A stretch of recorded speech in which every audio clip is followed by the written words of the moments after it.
Students, आज के topic में हम पढ़ेंगे cell size and surface area to volume ratio. इससे पहले कि हम टॉपिक स्टार्ट करें, फ़र्स्ट ऑफ़ ऑल समझ लेते हैं कि वॉल्यूम क्या है और इसके अलावा सरफेस एरिया क्या है। मैथमेटिकल फॉर्म में अगर हमने वॉल्यूम को ड्राइव करना हो या एरिया को ड्राइव करना हो तो हम कैसे ड्राइव कर सकते हैं। इक्वल होता है हाइट के इंटू लेंथ के इंटू विड्थ के। और अगर हम वॉल्यूम के यूनिट की बात करें तो इसका यूनिट होता है मीटर क्यूब। सिस्टम इंटरनेशनल में SI यूनिट में जो इसका यूनिट है वो मीटर क्यूब है, लेकिन इसके डिफरेंट यूनिट्स भी हो सकते हैं। इसके साथ प्रीफिक्सेस भी इस्तेमाल किए जा सकती हैं। प्रीफिक्सेस क्या है? प्रीफिक्सेस जो है वो फ़िज़िक्स की 9th की किताब में जो है वो बहुत अच्छे तरीके से एक्सप्लेन किया हुआ है। फॉर एग्ज़ाम्पल, अगर हम यहाँ पे मीटर क्यूब के साथ प्रीफिक्सेस लगाएं माइक्रो मीटर क्यूब, तो ये भी वॉल्यूम का यूनिट है। और माइक्रो इक्वल होता है 10⁻⁻⁻6 के। अभी 10⁻⁻6 क्या है? ये प्रीफिक्सेस है और इसको इस्तेमाल किया जाता है ताकि कन्फ्यूजन से अवॉइड किया जा सके और जो एक लार्ज अमाउंट होती है उसको कंसाइज वे में डिस्क्राइब किया जा सके। लेकिन जो सिस्टम इंटरनेशनल का जो सिस्टम है, इसके अंदर जो यूनिट एक्सेप्ट किया गया वॉल्यूम का वो मीटर क्यूब ही है। तो ये जो हाइट, लेंथ और विड्थ ये किस चीज़ की है? ये किसी भी चीज़ की हो सकती है। फॉर एग्ज़ाम्पल, ये कोई भी क्यूब हो सकता है या कोई भी जो है वो रेक्टेंगल हो सकती है। तो इनकी जो है वो हाइट, लेंथ या विड्थ हो सकती है। अब नेक्स्ट हम समझ लेते हैं कि सरफेस एरिया क्या है। तो सरफेस एरिया का जो यूनिट होता है सिस्टम इंटरनेशनल में, ये इक्वल होता है मीटर स्क्वायर के। एरिया जो है वो बराबर होता है, इसका यूनिट इक्वल होता है मीटर स्क्वायर के। और एरिया को अगर हमने फाइंड आउट करना है तो लेंथ को लेंथ से ही मल्टीप्लाई करते हैं। तो जो लेंथ है ये इसका यूनिट भी मीटर है, तो अगर हम इन दोनों को सॉल्व करें तो ये आ जाएगा मीटर स्क्वायर। इसमें भी सेम ऐसे ही है कि प्रीफिक्सेस जो है वो इस्तेमाल की जा सकती हैं। फॉर एग्ज़ाम्पल, माइक्रोमीटर स्क्वायर, तो माइक्रो जो है वो इक्वल होता है 10⁻⁻6 के। अभी हमने जो अपने लेक्चर में स्टडी करना है वो सरफेस एरिया और इसके अलावा वॉल्यूम के बारे में करना है। किसी भी सेल का जो है वो अगर हम कंपेयर कर सकें, एक सेल का सरफेस एरिया और इसके अलावा वॉल्यूम जो है वो दूसरे सेल के सरफेस एरिया और वॉल्यूम के साथ अगर हम कंपेयर कर सकें तो किस तरीके से हम कंपेयर करेंगे। तो जो सेल्स होते हैं वो वेरी करते हैं साइज़ में। जो स्मॉलेस्ट सेल होते हैं वो बैक्टीरिया के होते हैं, जिसे माइकोप्लाज्मास कहते हैं। और इनका जो डायामीटर होता है वो 0.1 माइक्रोमीटर से लेके 1 माइक्रोमीटर तक होता है। इसके अलावा जो सबसे बल्कीएस्ट सेल्स होते हैं वो बर्ड्स के एग्स होते हैं। और सबसे जो लॉन्गेस्ट सेल्स होते हैं वो मसल सेल्स होते हैं और नर्व सेल्स होते हैं। और कुछ इस तरह के सेल्स होते हैं जो इन दोनों के दरमियान में जो इन एक्सट्रीम्स के दरमियान में होते हैं। मतलब ये कि जो सेल्स है वो स्मॉलेस्ट से स्मॉलेस्ट भी हो सकते हैं या लार्जर से लार्जर भी हो सकते हैं और लॉन्गेस्ट से लॉन्गेस्ट भी हो सकते हैं। लेकिन इन सेल्स का जो काम है ये इस चीज़ पे डिपेंड करता है कि इनका जो साइज़ है वो किस तरीके का है, और साइज़ जो है वो काम के हवाले से ही डिज़ाइन किया गया है।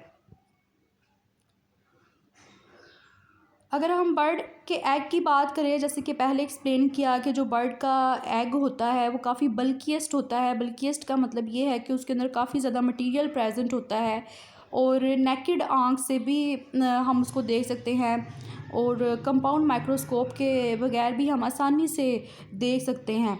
तो इतनी बल्कीएस्ट सेल होने की वजह क्या है